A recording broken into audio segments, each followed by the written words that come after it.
Right now, our Verify team is still fact-checking tonight's State of the Union. You're looking at that process live. Now, the economic stats were one of the things that they looked into. Evan Koslof just came down to the studio. Catch your breath there. What did you guys find out, Evan?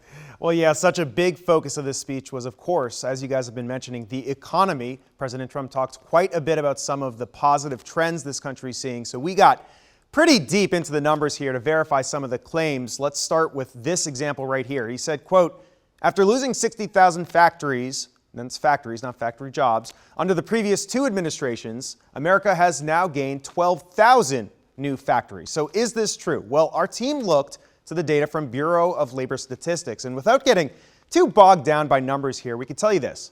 The number of factories did drop by about 55,000 under George W. Bush and Barack Obama. Since then, that number has jumped back up by a little more than 12,000. So that claim is true. The number of factories has increased since President Trump took over by about 3.5%. By the way, that led to an increase of manufacturing jobs of about 4%. If you check out our live blog, you'll see fact checks on the unemployment rate, the median household income, and a whole lot more. Leslie? All right, Evan, thank you. Now, no spin, just the facts. That's what our Verify team provides. And here is a live look at that squad. They are still hard at work. And Evan, you've got more on what the president said about immigration. Right. The president spoke a lot about the border. He boasted about improvements that have brought down crossings. Here's one thing he said in that speech. Quote, as a result of our unprecedented efforts, illegal crossings are down 75% since May, dropping 8 straight months in a row. Now, I tracked down data from the U.S. Customs and Border Protection. President Trump is right that in May of 2019, apprehensions on the border spiked. It reached a high of more than 144,000.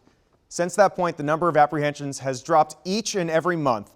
Now, public data only goes for 7 months, so we can't confirm that it dropped in January, but we can say that from May to December, there was a reduction of about 72%. So we can verify arrests for illegal crossings have dropped since it spiked back in May, but it's important to remember the context here.